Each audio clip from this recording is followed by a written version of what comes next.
미국의 의사 베팅턴은 투약, 진료 등의 의료 활동보다 집에서 병을 고침받은 사람이 더 많다는 것을 알고 그 사례를 연구하여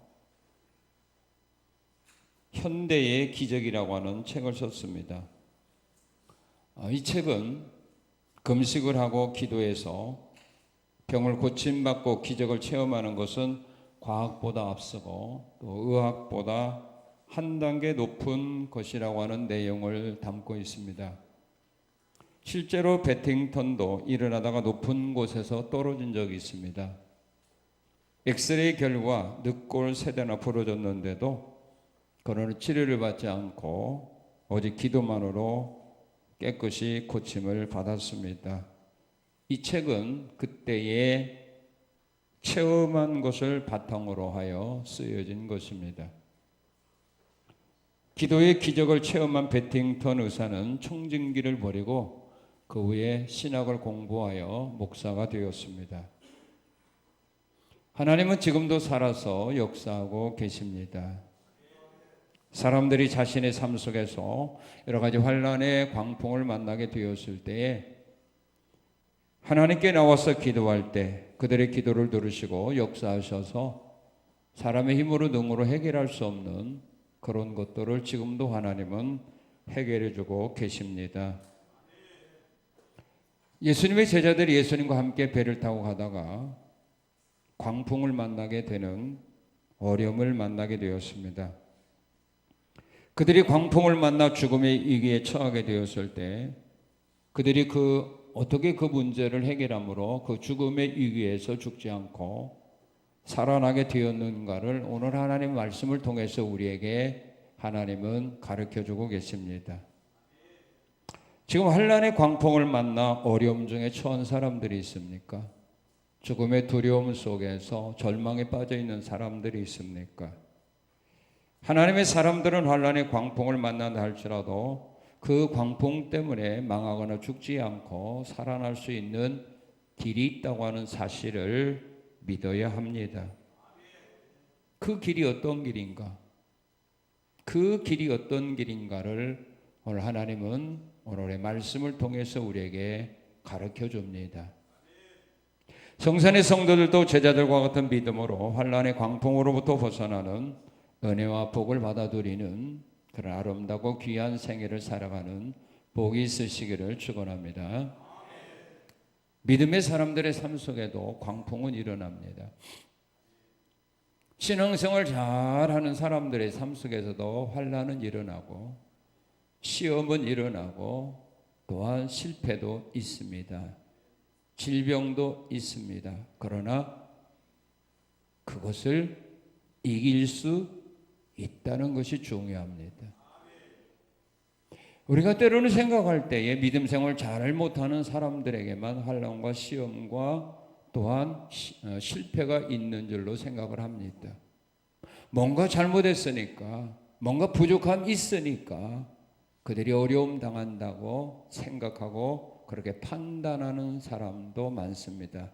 그러나 오늘 본문에 보면은 절대로 제자들이 신앙생활 잘못하고 말씀에서 어긋난 길을 가다가 이런 어려움을 만난 것은 아니라는 겁니다. 오히려 너무 하나님의 말씀대로 살다가 너무 예수님과 가까이에서 살다가 어려움을 만났다는 것을 우리에게 보여줍니다.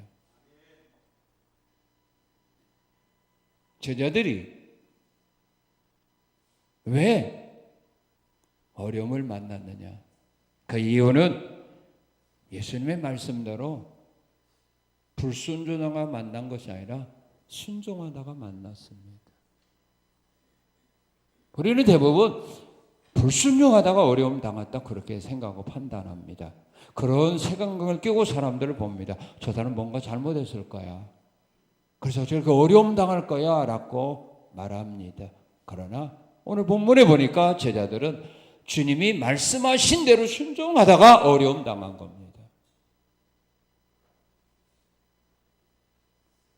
만약에 예수님의 말씀대로 순종하지 않았더라면 이 사람들은 이 어려움 안 당합니다.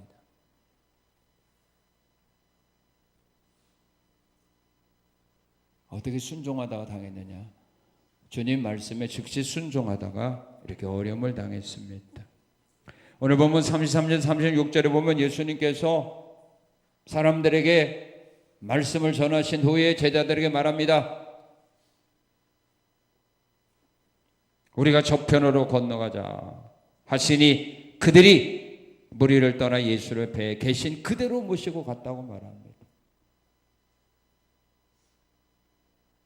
만약에 이때 제자들이 오늘 너무나도 하루 종일 예수님 복음 전하는데 수중 들다 보니 너무 피곤합니다. 예수님 오늘 가지 말고 저녁 지내고 내일 갑시다. 그러면 이 밤에 이 사람들 풍랑 안 만났어요.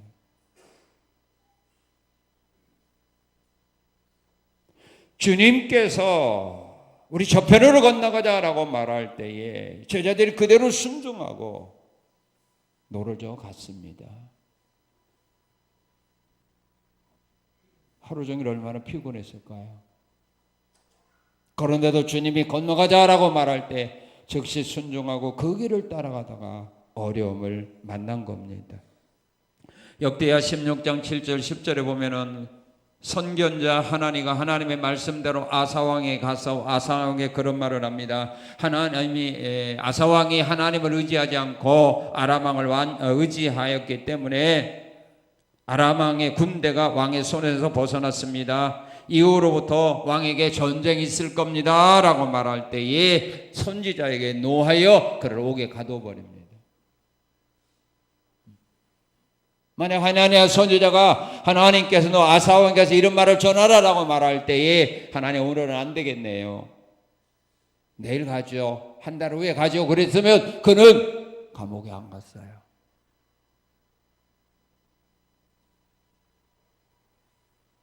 역대하 24장 15절 21절에 보게 되면 제사장 스가랴가 하나님의 영이 그의 마음을 감동시킬 때에 그가 백성들에게 나가서 말합니다. 당신들이 우상을 섬기는 길로 나가기 때문에 하나님이 당신들에게 진노할 겁니다 라고 하나님의 말씀으로 그들을 책망했을 때에 백성들이 그 말을 듣고 회개한 것이 아니라 자기들의 죄를 지적하는 스가랴 선지자를 제사장을 돌로 쳐 죽였어요. 안 갔더라면 돌에 맞아 죽지 않죠. 즉시 순종할 때 오히려 이 사람들에게 찾아온 것이 뭐냐? 환난이었어요.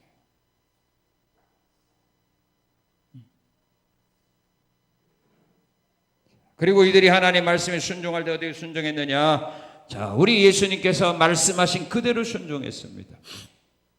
36절 우리 한번 같이 읽겠습니다. 그들이 무리를 떠나 예수를 배에 계신 그대로 모시고 가매 그랬어요. 배를 청소하지 않았어요. 먹을 거 다시 채우지 않았습니다. 배에 계신 예수님이 저편으로 가자 할 때 그대로 갔어요. 있는 그대로. 더 잘 모시려고 하지도 않았어요. 하루 종일 수고하신 예수님에게 더 좋은 음식을 갖다가 배불리 대접하려고 그리고 그 위에 가지도 않았어요. 있는 그대로 말씀하신 그대로 그렇게 순종했어요. 그 결과 이들에게 찾아온 것이 뭐냐? 광풍이었어요.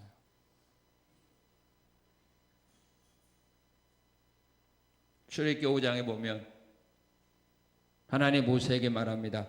너 바로왕에게 가서 말하라. 이 백성들을 내놓으라고 말하라. 우리가 광야에 가서 하나님을 섬기겠노라. 하나님이 그렇게 말씀했다라고 전해라. 모세가 하나님이 주신 말씀 그대로 가서 바로왕에게 전합니다. 하나님이 말씀했습니다. 이스라엘 백성들을 광야로 보내어서 하나님을 섬기게 하라고 합니다. 이 백성들을 놔주세요. 그 결과가 뭡니까? 돌아온 것이 뭡니까? 어려움이었어요. 바로왕이 화가 났습니다. 그리고 그들을 핍박합니다. 그들에게 볏집도 주지 아니하면서 평상시와 똑같이 벽돌을 만들어내라고 합니다. 그 벽돌을 만들어내지 못할 때 그들에게 온 것이 뭡니까? 채찍입니다.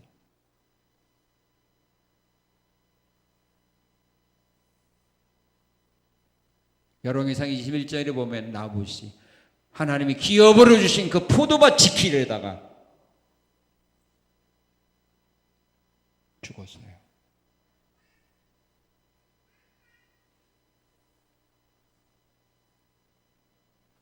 왕이 원하는 대로 포도밭 주었더라면 안 죽죠. 사드락 메삭 아벳느고가 왜 풀무불 속에 던짐받습니까? 하나님이신 말씀대로 순종하려다가 그들이 풀무불에 던짐받은 거 아닙니까?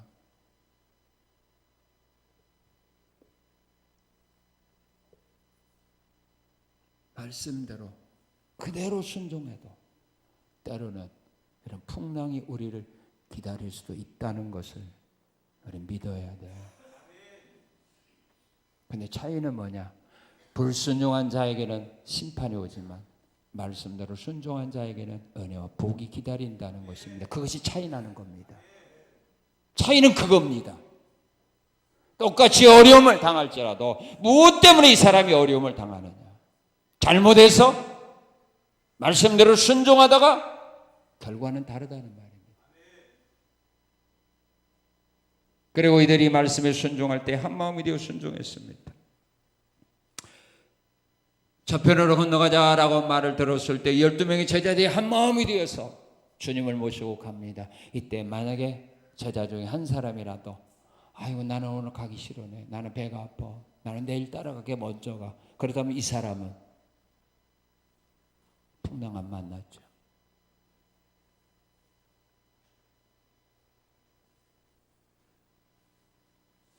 여호수아 칼렙이 한마음이 되어서 가나안으로 올라갑시다. 그들과 싸웁시다. 하나님은 그들에게 그들을 우리 밥으로 주셨습니다. 약속한 땅 올라가 취합시다. 두 사람의 마음이 하나가 되어 말씀대로 올라가자고 할 때 백성들이 그를 죽이려고 합니다. 그런데 하나님의 영광이 그들을 지켜줍니다. 이게 차이라는 겁니다. 우리는 똑같이 어려움을 당하며 살 수밖에 없습니다. 그런데 그 어려움이 어디에서 온 거냐? 불순종에서 온 거냐? 순종에서 온 거냐? 물론 하나님의 말씀을 전하다가 옥에 갇히고 하나님의 말씀을 전하다가 생명을 잃어버린 사람들, 우리가 인간적으로 볼 때는 불쌍하지만 영적으로 볼 때는 그들처럼 영광스러운 사람은 없지요. 순교자로 하나님 앞에 쓰는 사람들이기 때문입니다. 하늘의 영광은 우리가 상상할 수 없을 정도로 엄청나게 그들에게 주어지는 겁니다. 믿음의 사람들의 삶 속에 광풍이 일어납니다. 언제 일어날까요? 자, 오늘 36절 우리 한번 같이 읽겠습니다. 36절 시작.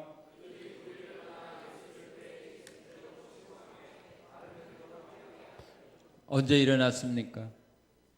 예수님과 동행하고 있을 때 일어났어요. 예수님과 함께 하는데 일어났어요. 문제가.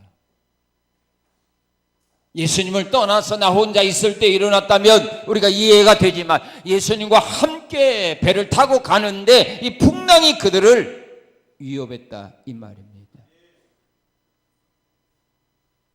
내가 탕자처럼 주님의 품을 떠난 것 아닙니다. 주님과 함께 생활하고 있는 겁니다. 주님과 함께 동행하고 있습니다. 주님과 함께 일하고 있습니다. 그런데도 우리에게 풍랑이 일어날 수 있다는 것을 보여주는 겁니다. 주님은 하늘나라로 가시기 전에 우리에게 분명히 약속했습니다. 내가 세상 끝날까지 너희와 함께 있을 거다. 그런데 왜 신자들의 삶 속에 어려움이 있습니까? 내가 탕자처럼 예수님의 곁을 떠난 것도 아닌데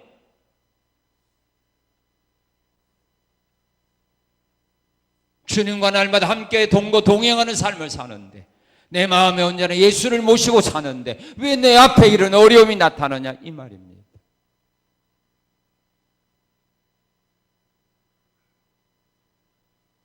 주님과 함께 동행할지라도 우리 앞에 어떤 풍랑들이 일어나느냐 하면요. 오늘 37절에 보니까 무슨 풍랑이 일어났어요? 큰 광풍이 일어났다고 말했죠. 자연적인 광풍입니다. 사도행전 27장에 보면 베드로 사도가 바울 사도가 로만 나라로 죄수로 호송되어질 때 그가 바다에서 만났던 광풍 있죠. 태풍 있죠. 뭐예요? 유라굴라 광풍을 만났어요. 그런데 우리 주님은 분명히 그에게 약속했거든요. 내가 너와 함께 할 거다고. 내가 너와 함께 할 거다. 디모데후서 4장 17절에 바울은 고백했어요. 항상 주님이 내 곁에 계셨다고. 왜 주님이 계시는데, 왜 주님이 함께 동행하는 그 믿음의 사람의 삶 속에 그 길에 왜 자연적인 광풍이 일어나 그들을 위협했냐 이 말이에요. 창세기 12장에 보게 되면 아브라함이 고향을 떠나 하나님이 약속하신 가나안 땅에 왔지 않습니까? 하나님이 아브라함과 함께 동행하는데 왜 그가 사는 가나안 땅에 왜 흉년이 들었냐 이 말입니다. 하나님이 함께하는 사람이라고 해서 흉년, 가뭄, 태풍, 지진 여기서 예외될 수는 없죠.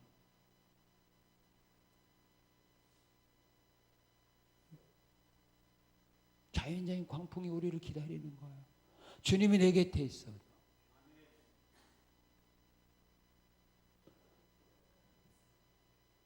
그런데 그 자연적인 광풍 때문에 그들이 죽지 않도록 하나님이 보호해 주었다는 거. 그들의 마음에 담대함을 주었다는 거. 이게 다르다는 겁니다. 없는 거가 아니에요. 그런 것들이 우리를 기다려요.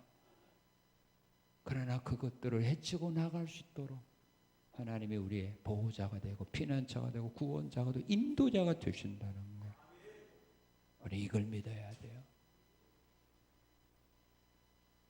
그리고 주님과 함께 동행하는데 어떤 광풍이 그들을 기다렸느냐면요. 사람들에게 조롱과 핍박을 받는 광풍이 기다려요. 예수님과 함께 하는데요. 조롱, 핍박당해요. 무시당해요. 제자들이 예수님과 함께 안식일에 밀밥 사이로 가다가 너무 배가 고파서 미리삭을 비벼 먹을 때에 바리새인들이 예수님의 제자들을 조롱했어요. 당신의 제자들이 안식일에 하지 못할 일을 한다고 비판했어요. 주님과 함께 하는데.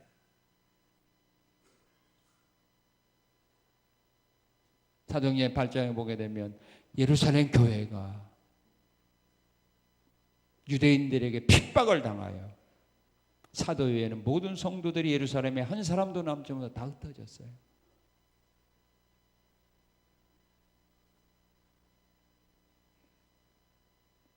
베드로 사도가 감옥에 갇혔어요. 주님이 없어서가 아니에요. 오히려 주님과 함께 동행하는 사람일수록 오늘은 세상 사람들에게 조롱과 비판의 대상이에요. 손가락질 당합니다. 내가 주님을 떠난 탕자 생활을 하기 때문이가 아니라고. 주님과 함께 동행해도 사람으로부터 오는 피난, 조롱, 핍박, 비웃음, 침뱉음 당하는 거, 멸시당하는 거, 짓밟히는 거,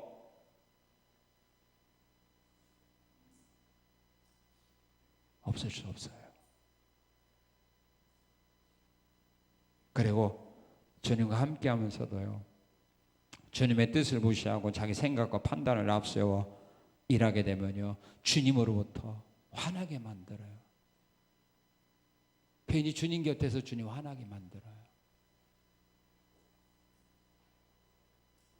내가 주님과 같이 하면 주님을 기쁘고 즐겁게 해주는 그런 삶을 살아가야 되는데 오히려 주님과 함께 동행하면서 주님으로 하여금 화나게 만들어요. 누가 그래요? 날마다 같이 하는 사람이 그랬어요.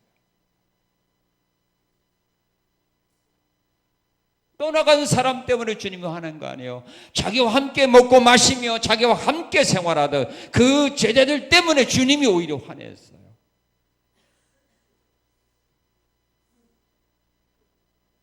제자들 곁에 주님이 계시지 않았더라면 주님이 화내는 거 그들은 보지 못했어요. 같이 생활하다가 주님을 화내게 만들어요. 탕자만 그런 거 아닙니다. 우리 사람도 마찬가지예요. 떠난 사람은 한 번 아프지만요, 같이 일하는 사람은 오히려 지도자들을 날마다 사건마다 화나게 만드는 사람이 있어요. 옆에서 돕는다고 하는 것이 오히려 화나게 만들어요. 돕는다라는 것이 오히려 상처 준다 이 말이에요.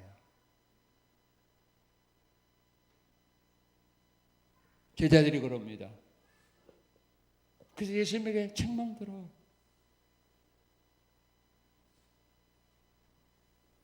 예수님이 제자들이 그런 말을 합니다. 내가 유대인들에게 잡혀서 고난을 받고 십자가에 죽어야 된다. 그리고 사흘 만에 나는 살아날 거다 할 때 베드로가 만류했죠. 절대로 그런 일이 있어서는 안 됩니다. 그래서 주님이 화냈어요. 너는 나를 돕는 자가 아니라 너는 나를 오히려 넘어지게 하는 거구나.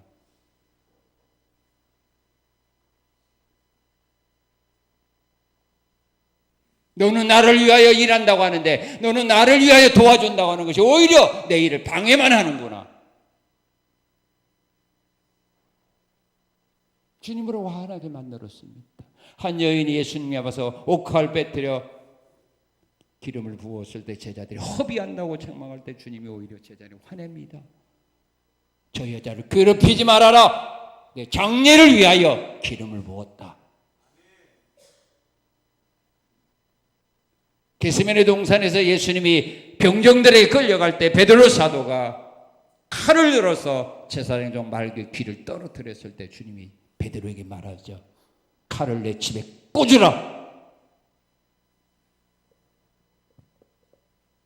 오히려 주님과 같이 동행하면서 주님으로 하여금 화나게 만드는 사람들.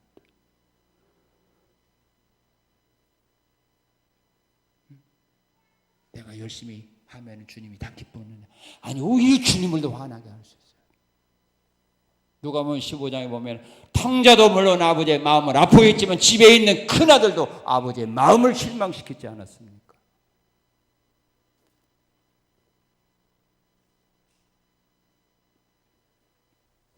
예수님과 동행하고 있을 때에도 자연적인 풍랑도 일어나고요. 사람들의 조롱과 멸시도 당하고요.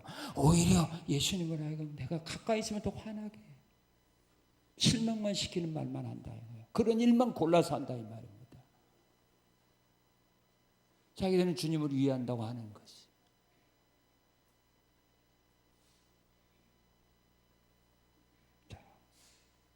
광풍이 일어날 때 어떻게 했는가? 지금 여러분들이요 이런 생각이 있다면 지금 여러분들은 지금 풍랑을 만났어요. 자연적인 풍랑이든지 인간적으로부터는 풍랑이든지 또 영적으로부터 풍랑이든지 어떤 문제를 만났기 때문에 지금 여러분들의 마음에는 이 열매가 있어요. 풍랑을 만나면 사람이 어려운 일을 만나면 사람이 시험을 만나게 되면 거의 열매는 똑같아요. 근데 그것이 크면 클수록 이런 열매가 더 강하게 나타나서 누구도 그를 이루 못하게 돼요. 자, 광풍을 만나게 되었을 때 어떤 열매가 나타났죠?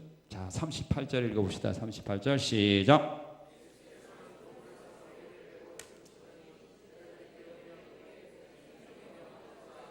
예, 무슨 말을 하게 되죠? 죽게 되었다고. 이제 죽었다고. 지금 여러분들이 이런 말 하고 있습니까? 만나는 사람에게 이제 희망이 없어. 이제 죽었어. 이제 끝장이야. 이 사람들은 나름대로 큰 파도를 만나서 자기들의 힘으로 헤치고 나갈 수 없는 문제를 만났을 때 사람들이 그 앞에서 이제는 죽었다.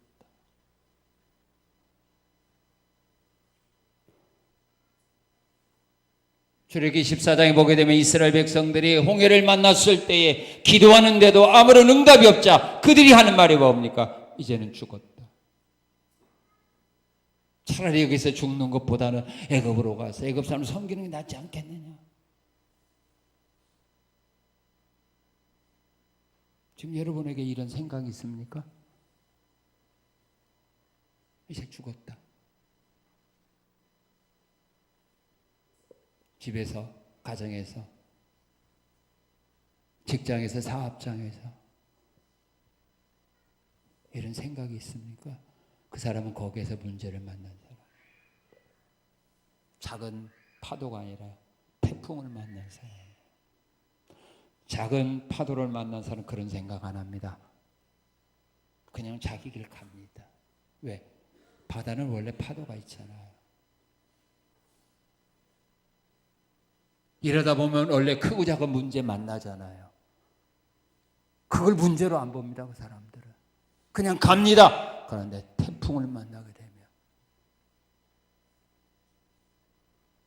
절망에 빠져서 이런 말을 한다 이 말이에요. 그 다음에 두 번째, 자, 어떤 마음을 갖게 되느냐. 자, 40절 읽겠습니다. 40절 시작. 이에 제자들에게 이르시되 어찌하여 이렇게 무서워하느냐. 뭐예요? 무서움에 떨어요. 두려움에 떨게 됩니다. 요나서 1장에 보면 요나를 태워 가던 뱃사람들이 풍랑이 일어나자 두려움에 떨었습니다. 무서움에 떨었습니다. 사무엘상 17장에 보게 되면 이스라엘 백성들이 3m가 다 되는 거인 골리앗의 모습을 보고 그 앞에 두려움에 떨었습니다. 골리앗만 나오게 되면 다 도망가 버렸습니다. 동굴에 숨어 버렸습니다. 시험과 환난, 질병 앞에서 무서워하는데 사람이 모든 질병 앞에서 무서워하는 거 아닙니다. 병도요. 감기 들고 몸살 앞에 두려움에 떠는 사람은 없어요. 그죠? 말하지 않아요? 몸살 가지고 나 죽겠지? 그런 말 하는 사람 없어요. 그거 가지고 뭐예요? 며칠 쉬면 나을 거야. 절대로 두려움에 안 떨어요. 무서워하지 않아요. 그런데 그 병에 걸리게 되면 두려움에 떨어요. 그 병이 무슨 병인가는 모르겠어요. 지금 여러분들이 알고 있는 병 때문에 두려움에 떤다면 그 병은 심각한 병이고요. 지금 병이 있을지라도 그냥 자기 생활 자유롭게 한다면 큰 병이 아니어서 그래요. 광풍을 만나게 될 때 무서움에 떨었어요. 그 다음에 큰 문제를 만나게 되면 어떤 현상이 일어나느냐 하면 우리 39절, 40절 다시 한번 읽겠습니다. 예수께서 깨어 바람을 꾸짖으시며 바다더러 이르시되 잠잠하라 고요하라 하시니 바람이 그치고 아주 잔잔해지더라. 이에 제자들에게 이르시되 어찌하여 이렇게 무서워하느냐? 너희가 어찌 뭐가 없느냐? 믿음이 없느냐? 하나님의 능력을 믿는 믿음을 잃어버립니다. 제자들이 예수의 능력을 믿는 믿음을 잃어버렸어요. 그동안에 주님이 얼마나 많은 능력과 기적을 행했습니까? 그 능력과 기적을 행하신 하나님이 이 문제도 해결할 거라는 믿음이 있었다면 이렇게 두려움이 안 떨어요. 근데 그걸 잃어버려요. 오늘 우리도 마찬가지예요. 작은 문제를 만나게 됐을 때는 기도의 능력을 믿어요. 그죠? 기도하면 돼. 그런데 큰 문제를 만나게 됐을 때 그 믿음이 있어요? 잃어버려요. 적은 문제 앞에서는 하나님의 능력과 기적을 믿어요. 근데 아주 큰 문제를 만나게 되면 사람이 그 앞에서는 그 믿음이 사라져버려요.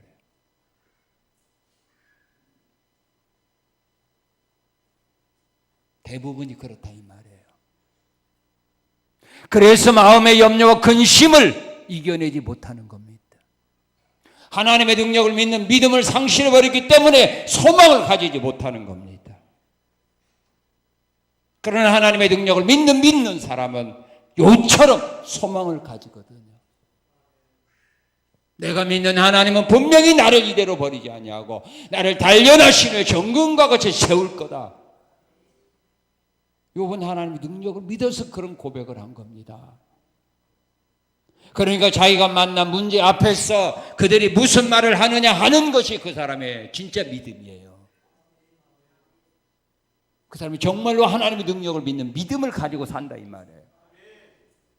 큰 문제를 만나게 돼 한숨 푹푹 쉬고 코가 석자 하나 빠져가지고 절망 속에 살아가는 사람은 결국 하나님의 능력을 안 믿고 있는 사람이라 이 말이에요. 옛날에는 믿었는데 지금은 안 믿고 있다는 거예요. 왜? 문제가 하나님의 능력보다 더 크다고 생각하니까.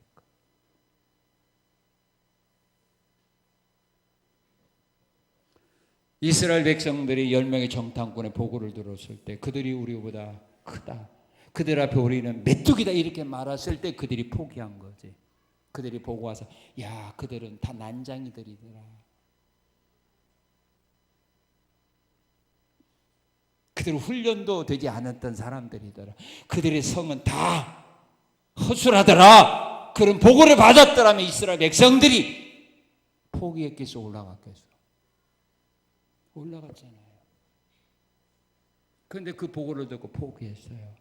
그러나 여호수아, 갈렙은 그들이 비록 그렇게 대장 보고 그들 앞에 우리가 메뚜기를 할지라도 하나님이 우리와 함께 하시니 그들은 우리 먹이다, 올라가자. 이것이 차이예요. 그게 진짜 믿음이라는 거예요. 오늘 하나님은 이런 믿음을 우리에게 원하는 겁니다. 하나님이 일한다고 하는 사람은 조그마한 어려운 문제 앞에 그 앞에서 한숨 쉬고 그 앞에서 주저앉는 사람, 믿음 없는 사람이에요. 하나님의 능력을 안 믿는 사람이에요. 그가 무슨 하나님의 일을 하겠어? 보나마나 실패죠. 자, 광풍이 일어나게 되었을 때 그러면 제자들은 그 위기에서 벗어나기 위해서 어떻게 했는가 봅시다. 자, 이제 문제점들이고 어떻게 해서 제자들이 광풍을 이겨냈는가. 처음에 자신들의 힘과 능력으로 할 때는 이겨내지 못했어요. 자기들이 노력을 해도 안 됐어요. 기술로 안 됐어요. 됐다면 예수님 안 찾지요. 안 되니까 예수님 찾은 거예요. 자, 광풍이 일어나게 됐을 때 제자들이 위기를 벗어나기 위해서 어떻게 했는가. 어떻게 했죠? 자, 38절 읽겠습니다. 38절 시작.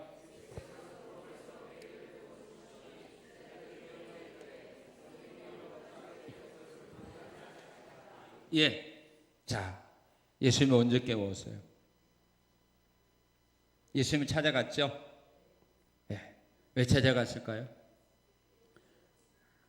예수님이 왜 찾아갔을까요?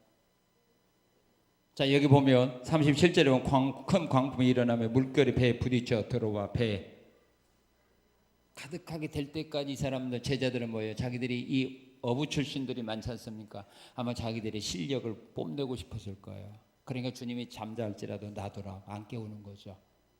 이 문제를 해결하자. 그리고 깨어나면 그때 말하자. 이런 풍랑이 일어났는데 우리가 노젓는 기술로 예수님 어휘를 극복하고 여기까지 왔습니다. 얼마나 위대한 일이야. 그러고 싶어서 안 깨운 거예요. 그래서 물이 배에 가득할 때까지 안 깨운 거예요. 안 되니까. 이제 죽게 되었으니까. 이제 침몰 직전에 있으니까 예수님 가서 깨우는 겁니다.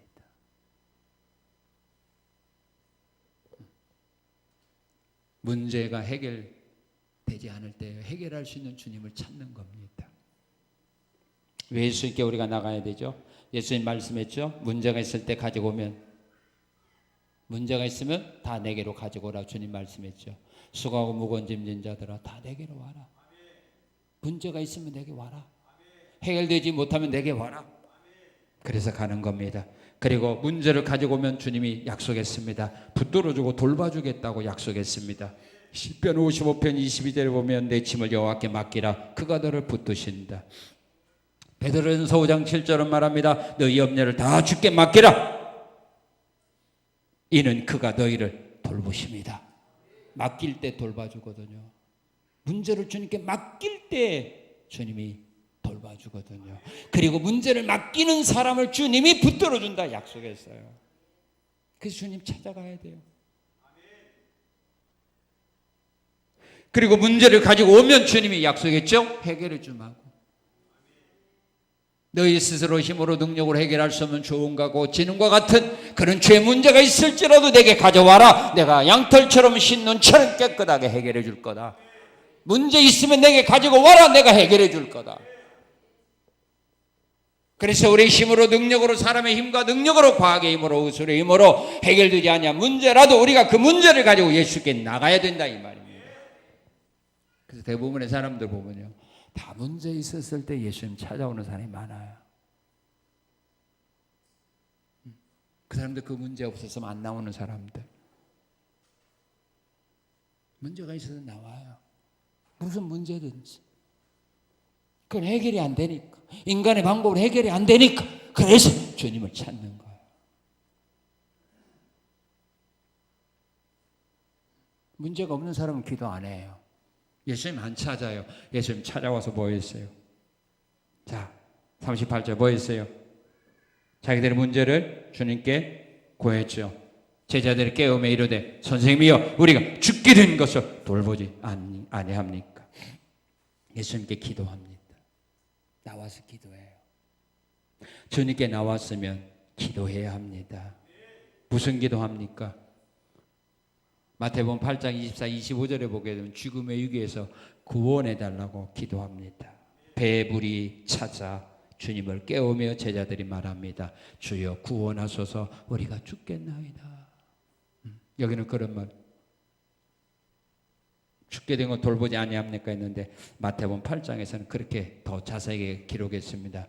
주여 구원하소서 우리가 죽겠나이다. 죽음의 위기에서 구원해 달라고 기도합니다. 베드로 사도가 물 위를 걸어가다가 물속에 빠져들어갈 때 죽음의 위기를 느낀 베드로가 주님을 향하여 외쳤지요. 주여 나를 구원하소서. 죽음의 위기에서 나를 구원해 달라고 기도합니다. 그럴 때 주님은 즉시 손을 내밀어 그들을 죽음의 위기에서 구원해 주셨습니다. 그리고 환난으로부터 구원해 달라고 기도합니다. 히스기야 왕이 아수르 왕이 보낸 편지를 듣고 두려움에 떨었습니다. 그 편지를 들고 성전에 올라가서 하나님 앞에 편지를 펴놓고 하나님 앞에 그렇게 기도합니다. 우리를 그 손에서 구원하소서. 하나님 이 백성들을 아수르 왕의 손에서 구원하소서. 지금 여러분들이 환난과 어려움을 만난다면 하나님 앞에 나와서 구하는 길밖에 없어요. 하나님 이 환난에서 이 죽음의 위기에서 나를 구원하소서. 그럴 때 주님은 즉시 손을 내밀어 그들을 구원해 주었어요. 천사를 보내어 적군 18만 5천 명을 밤사이에 처리해 주었어요. 그래서 죽음의 위기에서 이스라엘을 구원해 주었고 물에 빠져 죽어가던 베드로 사도를 구원해 주었고 배에 물이 가득 차 침몰 직전에 있던 제자들을 주님은 구원해 주셨습니다. 그리고 질병으로부터 구원해 달라고 기도합니다. 회당장 야이로가 주님께 나와서 말하죠. 예수님, 내 딸이 지금 죽어갑니다. 빨리 와서 좀 살려주세요. 귀신 들린 딸을 준 가나안 여인이 예수님께 와서 말합니다. 예수님, 내 딸이 흉악한 귀신 들렸습니다. 불쌍히 여겨주세요. 그럴 때 주님은 그들의 병을 치료해 주었습니다. 죽음의 위기에서, 환난의 위기에서, 질병의 위기에 있는 사람들이 주 앞에 나와서 할 일은 뭐냐? 구하는 거다. 뭐라고요? 주여 나를 구원하소서. 죽음의 위기에서 나를 구원하소서. 환난의 위기에서 나를 구원하소서. 내 마음의 기쁨을 주고 행복을 빼앗아고 염려와 근심과 두려움과 무서움을 주는 이 환난으로부터, 이 질병으로부터, 이 시험으로부터, 이 어려움으로부터 주여 나를 구원하소서. 그 길이 내 앞을 가로막고 있는 광풍을 극복하고 앞으로 나가는 유일한 길이라는 겁니다. 자, 이와 같이 우리가 주 앞에 나와서 주님 앞에 기도합니다. 예수님께 기도한 후에 우리는 그 문제를 해결해 주실 예수님께 모든 것을 기도로 맡겼죠. 맡겼으면 이제 어떻게 해야 되느냐?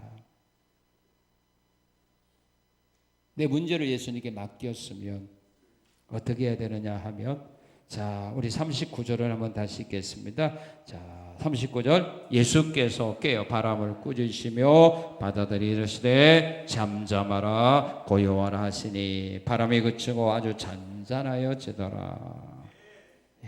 예수님께 기도를 맡겼으면요, 예수님께서 행하는 일이 이해되지 않아도 방해하지 말고 그냥 지켜만 보라 이 말입니다. 자, 풍랑이 일어났습니다. 풍랑이 일어났으면 바다에 파도가 칩니다. 그러면 우리의 상식은 뭘까요? 제자들이 노젓다가 안 되죠. 그럼 어떻게 해결해야 될까요? 제자들의 손에 있는 노를 예수님이 잡아야 되겠죠. 그리고 지금 예수님이 어디서 주무셨어요? 고물은 뭐예요? 배 뒤편이거든요. 그럼 어떻게 되겠어요? 중간이더니 앞으로 가서 뭐예요? 노를 자기가 예수님이 저 간다면 안심이 되겠죠. 그죠? 안 그래요? 그래야 되는데 예수님이 제자들이 줬던 노도 그냥 놔두고 그렇지 않으면 물 빨리 퍼내 이렇게 될 거 아니에요. 그죠? 침몰 직전에 야 빨리 배 안에 있는 물 먼저 빨리 밖으로 번져 이렇게 해야 뭔가 되는 거 아닙니까? 그래 이해가 되는데 예수님이 잠자리에 일어나더니 하는 말이 바람을 향해 파도를 향해 탁 쓰더니 뭐라고 말해요? 바람아 그치고 파도야 천자라라 이게 말이 돼요? 이건 이성이 정신 나간 사람이 하는 일이야. 근데 제자들은 지켜봤어요.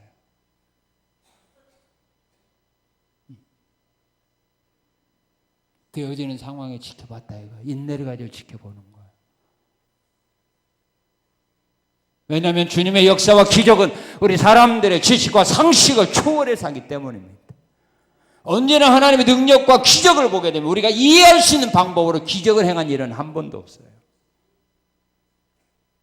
왜요?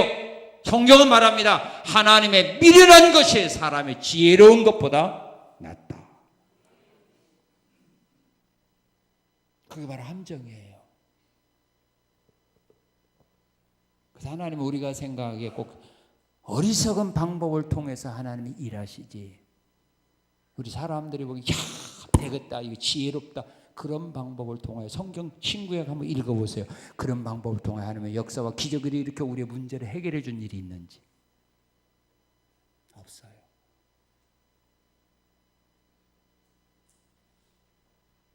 그래서 주님께 맡겼으면 기다려보는 겁니다. 주님이 행하시는 일을 기다려보는 겁니다. 그리고 또 주님은 우리에게 꼭 말씀하시는 대로 순종하십시오. 주님이 역사하시면서 또 우리에게 말씀하거든요. 그럼 그 말씀이 내 마음에 안 들어요. 그대로 따라가면 거기 역사가 일어납니다. 왕의 신하가 자기 아들이 죽어가는 모습을 보고 예수님께 와서 말합니다. 예수님 내 아들이 죽어옵니다. 빨리 와서 좀 치료해 주세요. 살려주세요 라고 말할 때 우리 예수님은 그에게 말합니다. 가라 내 아들이 살아있다. 자기는 분명히 죽어가는 모습을 보고 왔는데 지금쯤 죽을 수도 있었는데 주님이 하시는 말씀 가 네 아들 살았어 할 때 그 말씀을 믿고 가더니 포도주를 찾는 자들에게 주님은 말씀합니다. 물을 갖다 주라고 합니다. 그대로 주었더니 포도주 찾는 사람들에게 물 갖다 주었더니 주님이 가져다 주라는 그 물 갖다 주었더니 물이 포도주로 변화되는 기적이 일어났습니다. 주님은 내가 안고 있는 문제를 해결해 줄 때요. 내가 안고 있는 문제 해결하는 방법과 전혀 다른 말씀을 나에게 주어서 순종을 요구할 수도 있습니다. 그럴 때 우리는 이건 아니야. 이 말씀은 아니야. 그래서 거부하는데 그게 바로 함정입니다. 내 문제와 관계없는 것처럼 내가 느낀다 할지라도 주님이 나에게 주신 말씀이라면 그때 주신 말씀이라면 그 말씀 믿고 나아가 행하십시오. 그러면 그거 하나님이 해결해 줍니다. 왜? 하나님은 사람보다 지혜롭고 능력이 많기 때문에 그런 일이 가능하다는 말이에요. 그리고 예수님의 말씀을 믿고 자신이 기도한 것을 응답받은 것으로 믿고 이제 살아가는 겁니다. 주님 말씀했습니다. 너희가 무엇이든 믿고 구한 것을 받은 줄로 믿으라. 그리하면 그대로 되리라. 엘리야 선지자가 비 오기를 위해서 기도할 때 하늘에 손바닥만한 구름을 보고 엘리야 선지자는 큰 비가 내려오는 것처럼 그는 준비하고 갈멜산 위에서 밑으로 달려갑니다. 큰 비가 오는 것처럼 마차를 준비하고 행동합니다. 그럴 때 큰 비가 옵니다. 내가 구한 거 응답받은 사람처럼 그렇게 사는 겁니다. 그럴 때 주님은 그대로 됨하고 그대로 되게 해줌하고 약속했기 때문입니다. 내가 기도하고 내가 안 믿는데 주님은 응답할 수 없습니다. 만약 그런다면 예수님은, 하나님은 성경에서 말하는 예수는 아닙니다. 내가 기도한 거 내가 안 믿는데 주님이 응답할 수 없습니다. 글쎄요, 말로 하는 기도도 중요하지만 더 중요한 기도가 뭐예요? 행동을 하는 기도가 더 중요합니다. 예수님의 제자들은 이렇게 풍랑을 만났지만 이들의 믿음으로 그 문제를 해결받게 되었습니다. 그리고 잔잔한 파도를 헤치고 바다를 헤치고 목적지에 도착하게 되었습니다.